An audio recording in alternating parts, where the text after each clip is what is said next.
आज का जो मेरा विषय है द रिजल्ट ऑफ सैल्वेशन, उद्धार का जो परिणाम है उसके बारे में। हम जानते हैं कि हम सबका उद्धार परमेश्वर ने किया है, नया जीवन हमको दिया है, लेकिन उसके जो परिणाम है वो क्या है, आज उसके बारे में कुछ वचनों के द्वारा हम देखेंगे। The results of our salvation are conversion and restoration. जो उद्धार का जो परिणाम है वो क्या है कि परिवर्तन या फिर पूर्वावस्था की प्राप्ति होना या फिर बहाली। बहुत से बार लोगों को कन्वर्जन ये शब्द सुनकर थोड़ा अजीब लगता है कि आप लोग कन्वर्टेड हो क्या, कन्वर्जन आपका हुआ है क्या। लेकिन कन्वर्जन का सही अर्थ जो होता है वो होता है परिवर्तन या फिर रूपांतर। और to convert means to turn from one way and to another. एक रास्ते को छोड़कर दूसरे रास्ते को अपनाना। एक्चुअली कन्वर्जन या कन्वर्ट, इसका सही अर्थ जो रास्ते से आप जा रहे हो उसको छोड़कर दूसरा रास्ता अपनाना। By God's grace, we have turned from our way of death to His way of life. परमेश्वर की दया से या करुणा से हमने जो रास्ता पकड़ा था वो रास्ता कैसा था? नाश की ओर जाने वाला रास्ता था, मृत्यु की ओर जाने वाला रास्ता था। लेकिन परमेश्वर की दया से हमने, जब हमको पता चला या प्रभु ने हमको जब बचाया, उस नाश होने वाले रास्ते के ओर जाने के बजाय या उसको छोड़कर हम जीवन के रास्ते के ऊपर चलना आरंभ किया है। हालेलुया। और ये होता है कन्वर्जन या कन्वर्ट। सही मायने में उसका अर्थ ये होता है कि एक जो रास्ता जो हम जा रहे थे, जो रास्ता नाश की ओर जाने वाला था, नरक की ओर जाने वाला था, और जब हमें सच्चाई का पता चलता है, सच हमें मालूम होता है, परमेश्वर का वचन कहता है you will know the truth and truth shall set you free. आपको सच या सत्य को आप सत्य जानोगे और सत्य आपको बंधमुक्त करेगा। तो सत्य जब हमें पता चलता है तो वह सत्य हमें बंधनों से मुक्त करता है, छुड़ाता है, और हम जो नाश की ओर जाने वाले थे उस रास्ते को छोड़कर हम जीवन की ओर जाने वाले रास्ते के ऊपर निकल पड़ते हैं। और ये है सही प्रकार का कन्वर्जन या फिर रूपांतर या परिवर्तन। Amen. We once were alienated or separated from him by our sin and disobedience। शुरुआत में जब हमको ये रास्ता नहीं मालूम था जो जीवन का रास्ता है, उस समय हमारी स्थिति कैसी थी कि हम अलग थलग या दूर हुए थे परमेश्वर की ओर से, और पाप की वजह से हमें पाप ने या शैतान ने हमें परमेश्वर से दूर किया था। तो याद रखना, पाप हमें क्या करता है? परमेश्वर से हमें दूर करता है, नाश के रास्ते के ऊपर लेकर जाता है और हमें अलग थलग वो कर देता है। और ये किस कारण होता है? जब हम अवज्ञा करते हैं, परमेश्वर की आज्ञा को जब हम नहीं मानते हैं, उस समय ऐसा होता है। अभी याद रखना कि प्रभु यीशु मसीह के द्वारा हमें फिर एक बार पुनर्स्थापित किया गया है। रिस्टोर, फिर से स्थापित करना, और वापस बुलाया गया है। कहाँ पर? कि परमेश्वर की जो सहभागिता है उसके अंदर, ताकि हम उसके परिवार का हिस्सा बनकर आनंद हम मनाएं। Praise the Lord. तो उद्धार क्या होता है? उद्धार हमें नाश के मार्ग से मोड़कर हमें जीवन की मार्ग की ओर लेकर जाता है।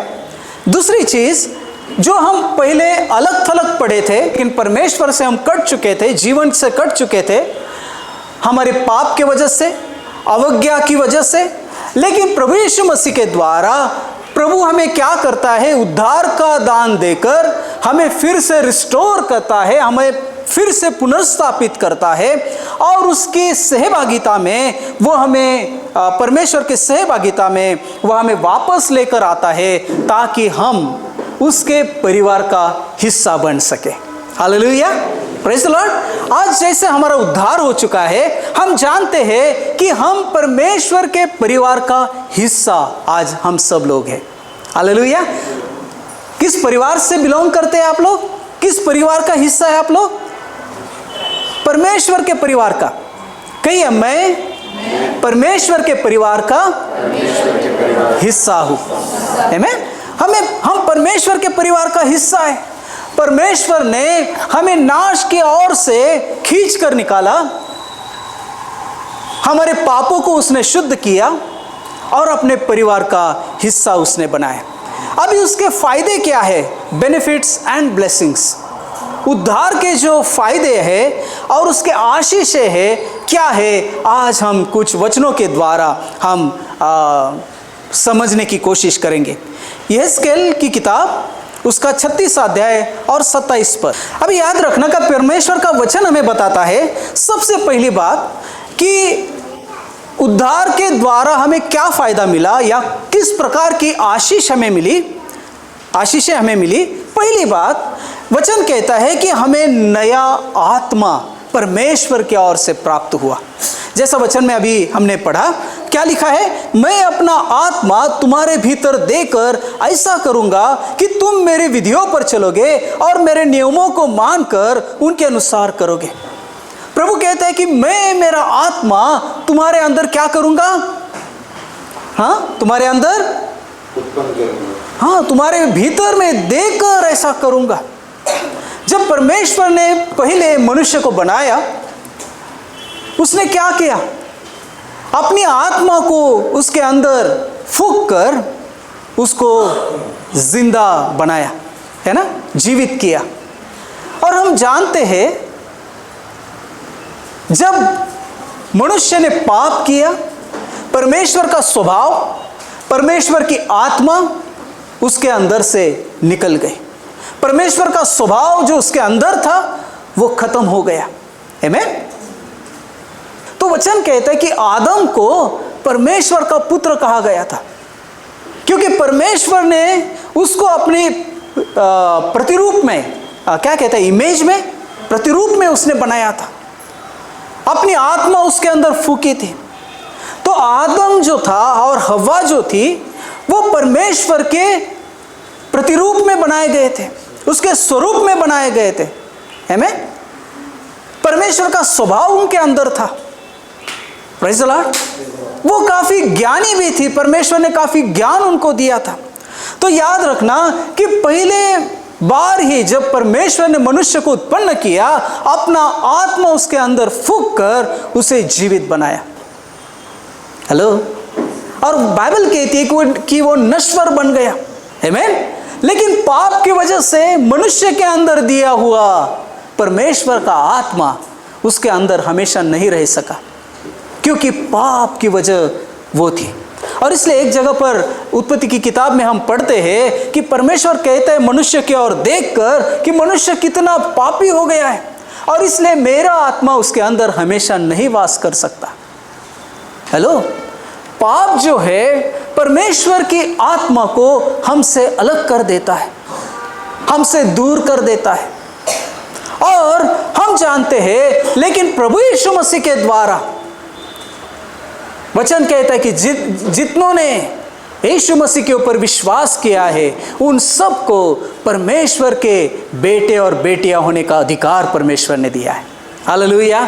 तो याद रखना, जब हम प्रभु यीशु मसीह के ऊपर विश्वास हमने किया, उसके बलिदान के ऊपर विश्वास किया, उसके उद्धार के काम के ऊपर जब हमने विश्वास किया और हमारे पापों से हमने तौबा कर ली, माफ़ी मांगी, परमेश्वर के सामने हम पश्चाताप किए, उसी समय परमेश्वर ने हमारे सारे पापों को धोकर शुद्ध किया, हमें पवित्र किया। और उतना ही नहीं, लेकिन परमेश्वर कहता है यहाँ पर कि मैं क्या करूँगा?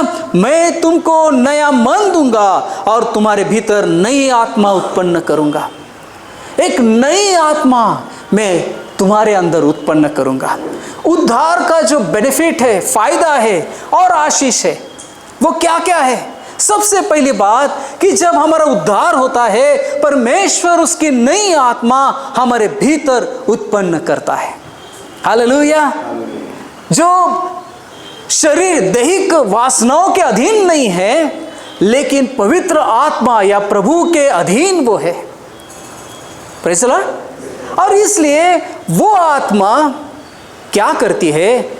हमें शुद्ध और पवित्र जीवन जीने के लिए सहायता करती है। परमेश्वर की आज्ञाओं को मानने के लिए वो हमें सहायता करती है। हालेलुया। तो सबसे पहली बात जो होती है हमारे जीवन में उद्धार के द्वारा, वो ये है कि प्रभु हमारे अंदर उसकी आत्मा को उत्पन्न करता है। हालेलुया। है ना, एक नई आत्मा। वो कहता है कि मैं तुमको नया मन दूंगा और तुम्हारे भीतर नई आत्मा उत्पन्न करूंगा। वो आत्मा नहीं जो नाश की ओर जाने वाली है, वो आत्मा नहीं जो अवज्ञा करने वाली है ना, लेकिन वो आत्मा जिसके द्वारा हम परमेश्वर की आज्ञाओं को मानकर आगे बढ़ सकते हैं। Hallelujah, praise the Lord, hallelujah. आप लोगों का उद्धार जब हुआ है तो प्रभु ने आपके अंदर उसकी नई आत्मा डाली है। ये बात याद रखना। हालेलुया। हम फिर एक बार वो आदम की आत्मा के द्वारा चलाए हुए नहीं चलते, लेकिन हम नई आत्मा के द्वारा चलाए हुए चलते हैं। Praise the Lord, hallelujah. दूसरी चीज क्या होता है? वचन कहता है कि पहले यूहन्ना उसका 5 अध्याय 11 पद। दूसरी बात क्या होता है? हाँ, और वह गवाही यह है कि परमेश्वर ने हमें अनंत जीवन दिया है और यह जीवन उसके पुत्र में है। सेकेंड थिंग, दूसरी बात, प्रभु हमारे अंदर उद्धार के द्वारा एक और ब्लेसिंग्स देता है, आशीष देता है, और वो है कि हमारे अंदर नया जीवन वो उत्पन्न करता है ना। नया जीवन, पुराना जीवन नहीं, है ना। पुराना जीवन कैसा था? वो देह के द्वारा, देह के अनुसार चलने वाला था, है ना। पुराना जीवन कैसा था? हमको लगता था कि हम काफी खुश हैं, लेकिन अगर असलियत में अगर हम देखते हैं तो उसमें किसी भी प्रकार की खुशी नहीं है। हमको ऐसा लगता है कि जिसके पास बहुत ज़्यादा पैसा है वो काफ़ी खुश होता होगा। जो काफ़ी बड़े बड़े एक्टर्स हैं, जिन्होंने काफ़ी नाम और शोहरत कमाई है, शायद वो हमसे ज़्यादा खुश है, ऐसे कभी कभी लोगों को लगता है। लेकिन अगर उनके जीवन की ओर नज़दीक जाकर अगर आप देखोगे तो वो अपने जीवन को ऊब चुके हैं। उनका पैसा उनको खुशी नहीं देता, उनकी जो पॉपुलैरिटी है उनको खुशी नहीं देती। प्रिय, याद रखना, ये सारी चीज़ें एक दिन में उसमें का जो आनंद है वो खत्म हो जाएगा। लेकिन प्रभु यीशु मसीह में जो नया जीवन है, उसमें जो नया आनंद प्रभु ने हमें दिया है वो कभी खत्म नहीं होगा। हालेलुया। और वो जीवन भी कैसा है? कभी ना खत्म होने वाला जीवन है। आमीन। न्यू लाइफ कैसा है? कभी ना खत्म होने वाला जीवन। दुनिया का जीवन कभी ना कभी खत्म हो सकता है, लेकिन प्रभु जो हमें नया जीवन देता है वो एवरलास्टिंग लाइफ है, अनंतकालिक का जीवन है। और इसलिए वचन में क्या लिखा गया है? और वह गवाही यह है कि परमेश्वर ने हमें अनंत जीवन दिया है और यह जीवन उसके पुत्र में है। अनंत जीवन है, उस जीवन का कोई अंत नहीं है, हमेशा के लिए रहेगा। हालेलुया। और वहाँ पर बोरियत भी नहीं होगी। आमीन। Praise the Lord. यहाँ पर बोर हो जाते, हेलो, लेकिन किसी ने ऐसा कहा कि पास्टर स्वर्ग में जाके क्या करोगे? हाँ, उधर तो बोर हो जाएगा, क्योंकि बाइबल कहती कि उधर हमेशा क्या है? आराधना और स्तुति है। तो कभी हम बोर नहीं होंगे उधर, इसलिए नहीं कि उधर स्तुति और आराधना है, लेकिन काफ़ी अद्भुत बातें। Hallelujah, praise the Lord. आप ऐसे लोगों से मिलोगे जिनके बारे में आपने सिर्फ पढ़ा है, सुना है, और उनसे मिलने का मौका मिलेगा, उनकी गवाहियों को सुनने का मौका मिलेगा। उनके अनुभवों को सुनने का मौका मिलेगा, प्रेज़ द लॉर्ड, और सबसे अधिक यीशु से मिलने का मौका मिलेगा, प्रेज़ द लॉर्ड। उससे बड़ी बात क्या है? हालेलुया। कुछ लोगों को ऐसा लगता है, क्या बाबा ये क्रिश्चियन लोग इतने बोर लोग हैं, किधर जाते हैं, कहीं पर भी निकले चर्च को निकले, कहाँ चले पूछे तो चर्च को जा रहे है ना, क्या लेकर जा रहे, बाइबल लेकर जा रहे। लेकिन जिसने प्रभु यीशु मसीह को एक बार टेस्ट किया, इसलिए वचन कहता है ना, भजन संहिता 34:8, O taste and see that the Lord is good. परमेश्वर कितना, यहोवा कितना भला है, चख कर देखो। हालेलुया। एक बार जिसने उसको चख लिया वो उससे कभी दूर नहीं जा सकता। हालेलुया। और उसको कभी बोर भी होगा नहीं। तो याद रखना कि नया जीवन प्रभु ने हमें दिया है, प्रेज़ द लॉर्ड। नया जीवन, वो जीवन कैसा है?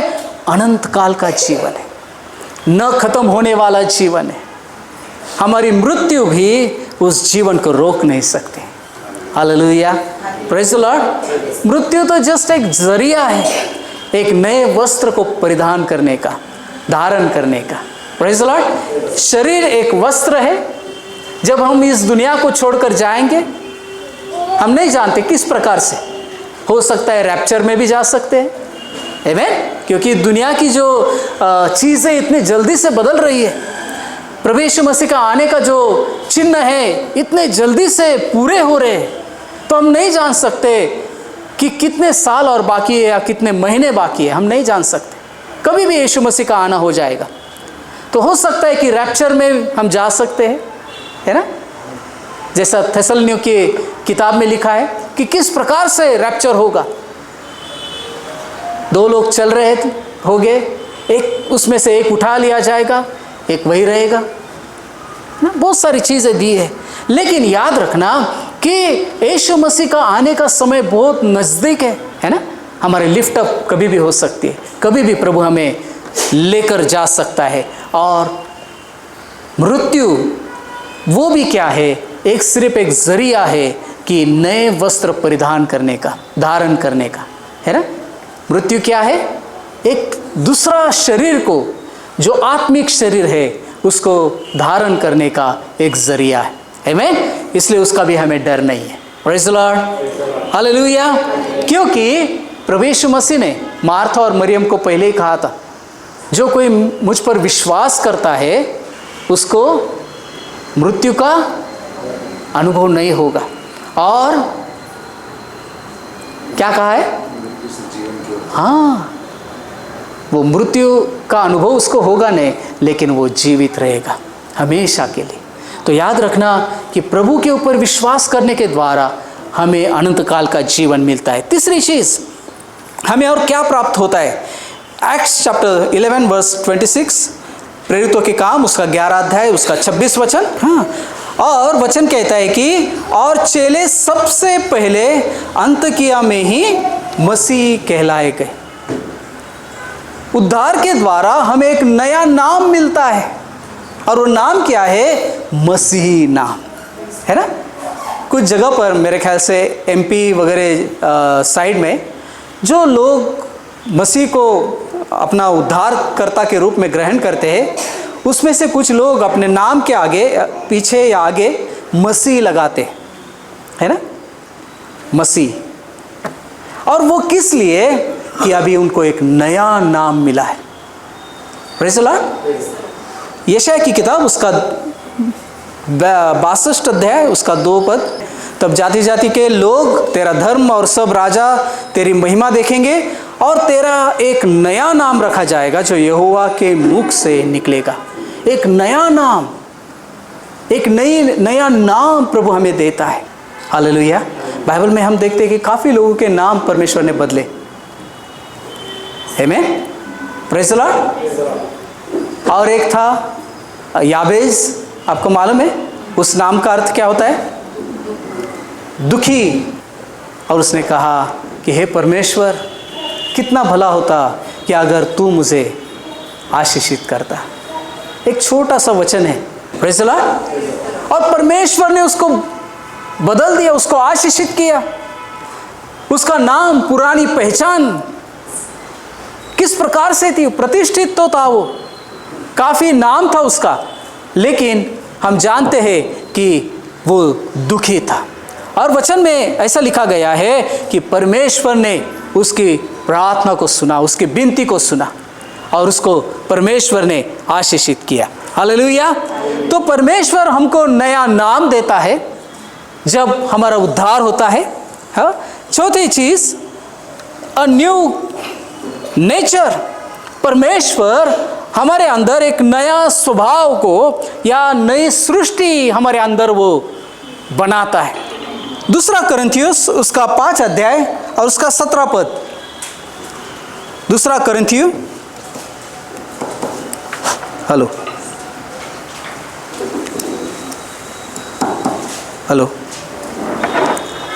दूसरा कोरिन्थियुस उसका 5 अध्याय और उसका 17 पद। किसी को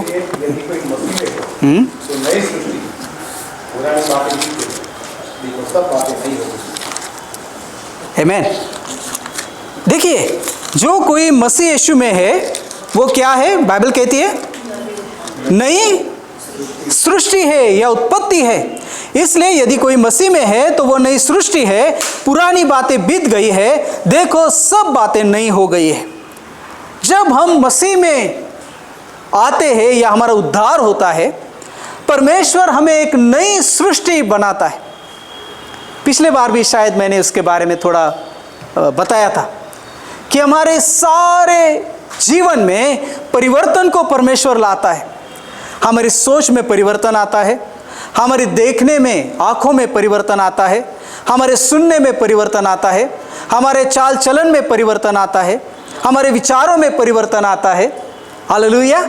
हमारा जो फ्यूचर होता था ना, हमारे लिए हमारा जो मकसद है उसमें परिवर्तन आता है। प्रभु परमेश्वर हमें क्या करता है? नई सृष्टि हमें बनाता है, नया स्वभाव हमारे अंदर वो उत्पन्न करता है। Praise the Lord. और वो स्वभाव कौन सा है? मसीह का स्वभाव हमारे अंदर उत्पन्न होता है। Praise the Lord. हालेलुया। जब प्रभु यीशु मसीह भी हमारे हृदय में आते हैं, जन्म लेते हैं, तो हमारी अवस्था उसी प्रकार से रहती है। पहले गंदी, बदबूदार, है ना, लोगों को भी अच्छे नहीं लगते। अरे बाप रे, ये व्यक्ति आए, चलो रास्ता बदल दे। बराबर है ना? लोग हमें पसंद नहीं करते थे, पहले हमारे विचारों से सहमत नहीं होते थे।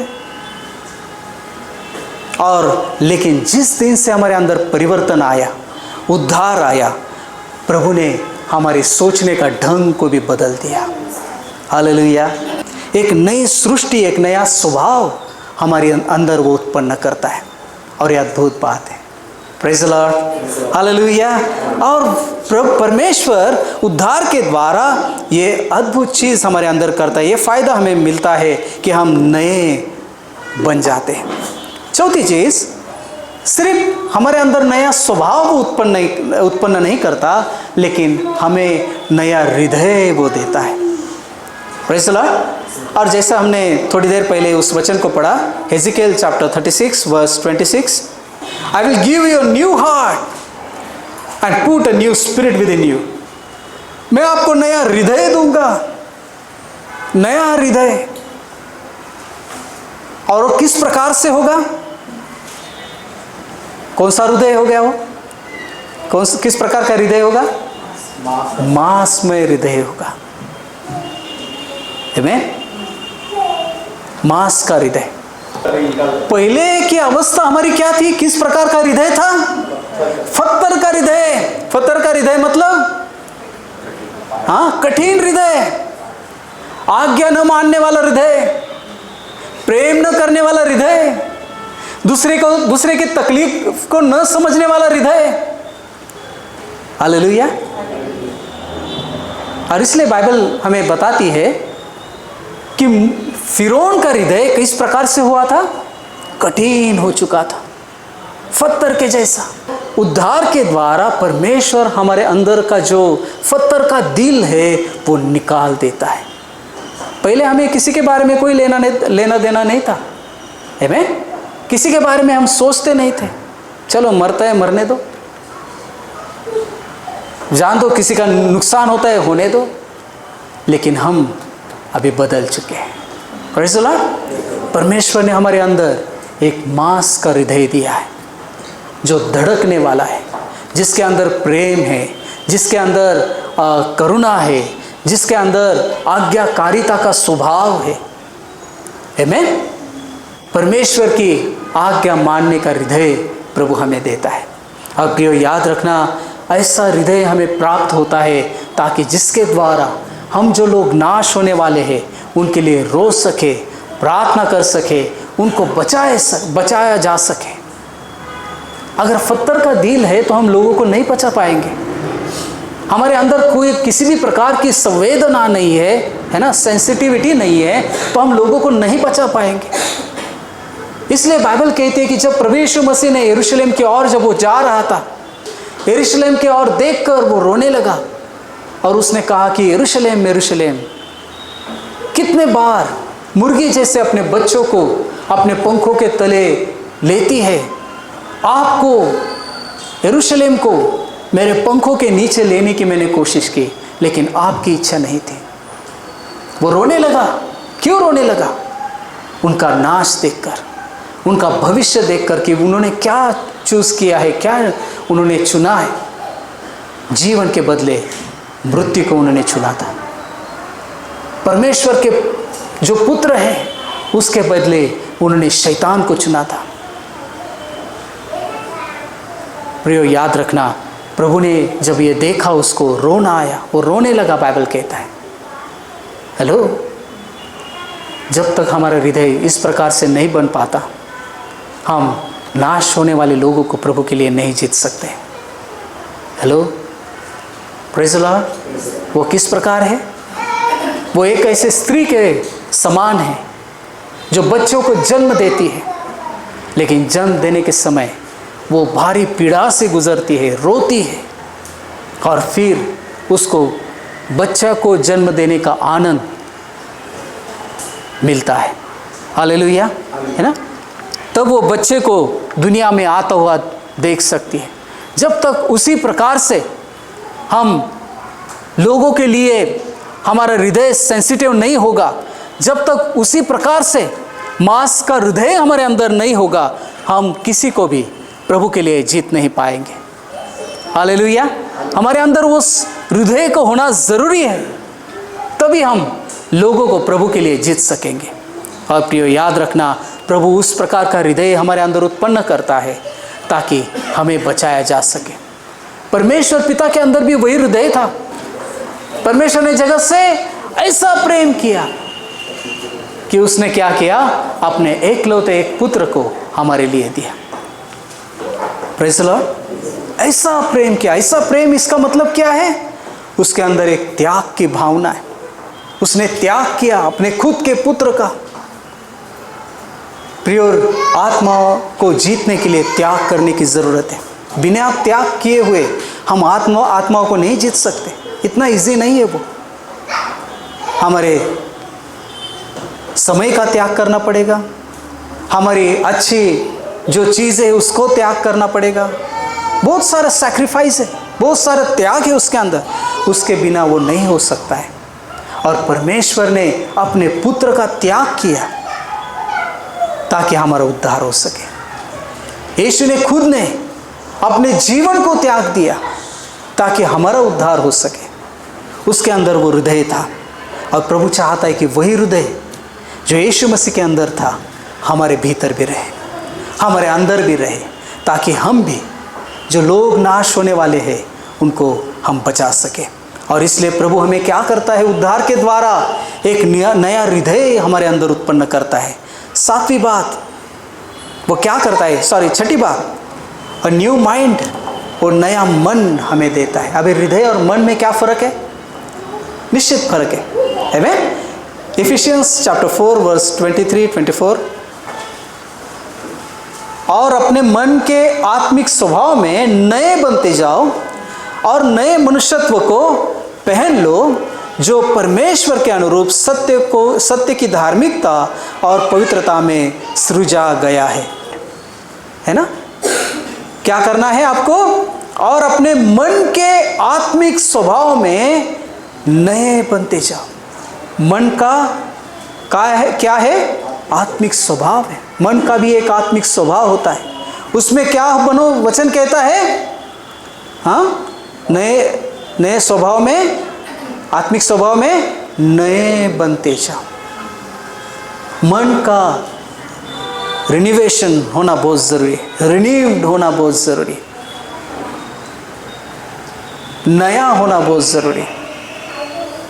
हालेलुया। और हमारा मन किस प्रकार से नया होता है?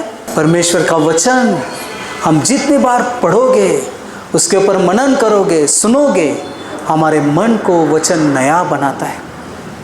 आमीन, प्रेज़ द लॉर्ड। और वचन कहता है कि उद्धार के द्वारा उसने हमारे मनों को भी नया बनाया है। नया मन वो हमें देता है, जिसके द्वारा हम सोचते हैं, विचार करते हैं, निर्णय करते हैं, बहुत सारी चीज़ें हम करते हैं। और इसलिए वचन कहता है कि तुम क्या करना, और अपने मन के आत्मिक स्वभाव में नए बनते जाओ और नए मनुष्यत्व को पहन लो, जो परमेश्वर के अनुरूप सत्य की धार्मिकता और पवित्रता में सृजा गया है। नए मनुष्य को हम परिधान करना है। और फिर सातवीं चीज़ क्या है? A new authority. प्रभु हमें क्या देता है? उद्धार के द्वारा नया अधिकार वो हमें देता है, न्यू अथॉरिटी। देखिए क्या है वो अधिकार।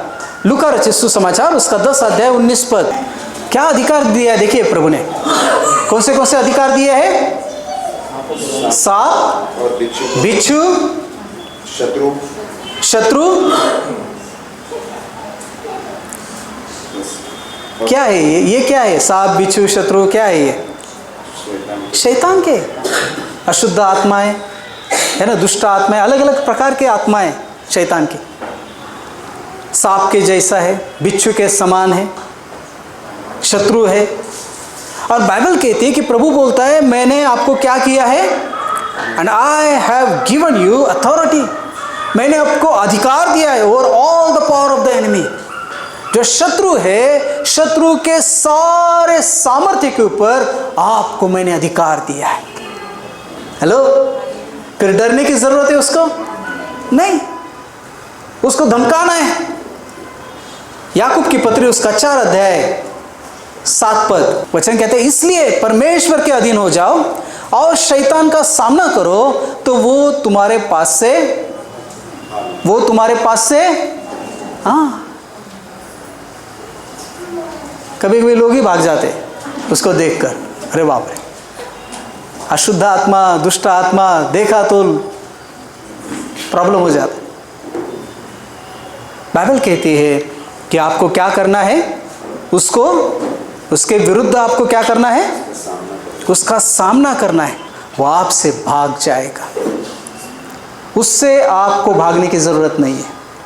प्रभु ने आपको अधिकार दिया है।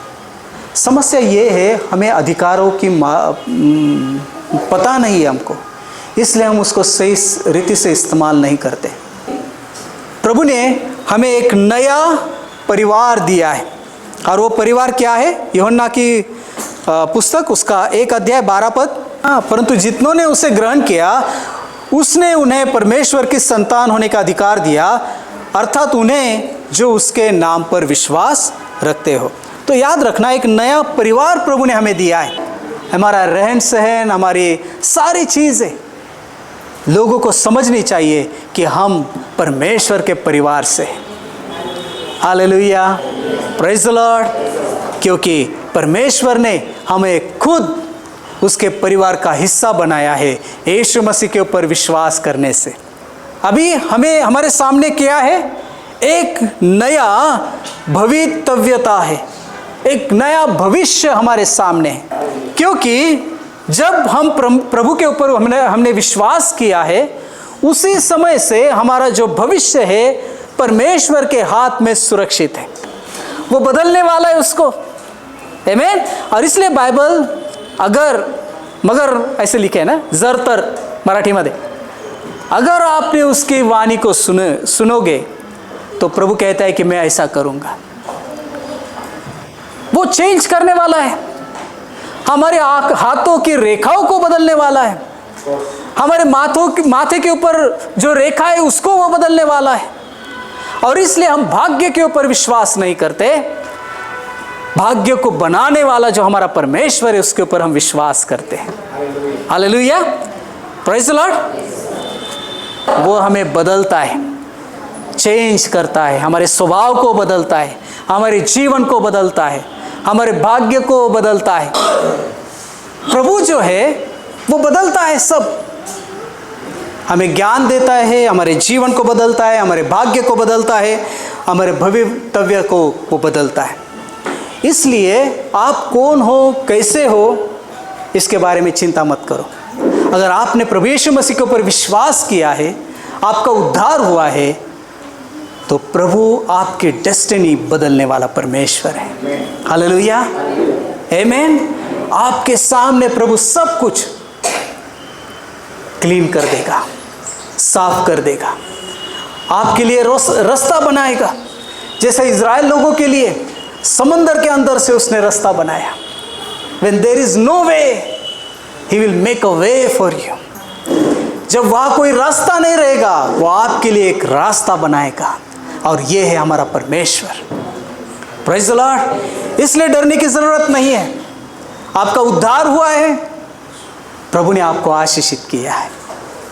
आपका उद्धार हुआ है, प्रभु ने आपको बेनिफिट्स दिए, काफ़ी फायदे उसके द्वारा दिए। याद रखना, the first family fail to fulfil their divine calling. जो पहला परिवार था, उनको भी प्रभु ने बुलाया था एक बदलाव के लिए, एक उत्तम अच्छे भवितव्य के लिए, लेकिन उन्होंने उसके और अनदेखा किया, है ना। पहला परिवार आदम और हवा का परिवार, जिनके बारे में परमेश्वर की खुद की इच्छा थी कि वो उसके परिवार का हिस्सा रहे, वो आज्ञाकारिता में बढ़ते रहे, वो हमेशा जिंदा रहे। जब आदम और हवा को परमेश्वर ने बनाया था, मरने के लिए नहीं बनाया था। मृत्यु तो बाद में आई, जब उन्होंने आज्ञा को तोड़ा तब मृत्यु आई, लेकिन परमेश्वर का उनके बारे में वही इरादा नहीं था। तो याद रखना कि प्रभु ने हमें मरने के लिए, पहले जो परिवार था उनको मरने के लिए नहीं बनाया था, उनको हमेशा जिंदा रहने के लिए, जीवित रहने के लिए बनाया था। और परमेश्वर का उनके बारे में यही इच्छा थी, जो क्या कहते हैं, डिवाइन विल, दैवी इच्छा थी परमेश्वर की, कि वो हमेशा जिंदा रहे, वो हमेशा आशीषित रहे, वो हमेशा आनंदी रहे, वो हमेशा जवान दिखे, जो आज की समस्या है ना। जवान दिखने के लिए लोग क्या क्या करते बाबू।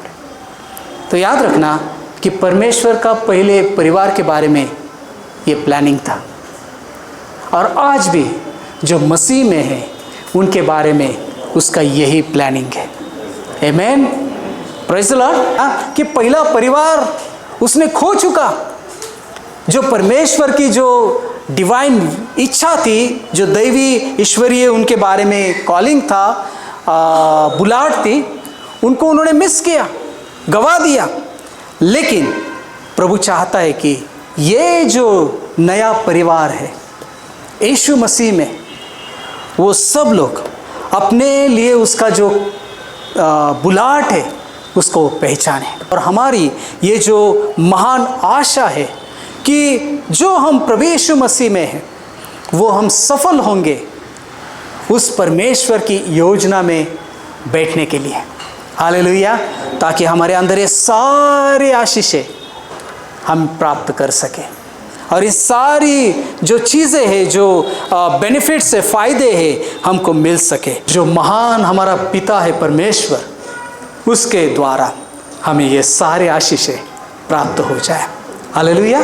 ऑलरेडी उसने दिए, उसको विश्वास के द्वारा हमें ग्रहण करना है, विश्वास के द्वारा उनको अपनाना है। हालेलुया। प्रभु हमारे सामने वो सारी आशीषें लेकर खड़ा है। हमें सिर्फ हाथ आगे करके उसको स्वीकार करना है और कहना है कि आई एम ब्लेस्ड। हालेलुया, मैं आशीषित हूँ। जो आप बनना चाहते हो वो बोलना शुरू करो, परमेश्वर आपके जीवन में परिवर्तन को लाएगा। वो आशीष आपके अंदर दिखनी शुरू हो जाएगी, वो ब्लेसिंग्स आप खुद अपने जीवन में अनुभव करते हुए देख पाओगे।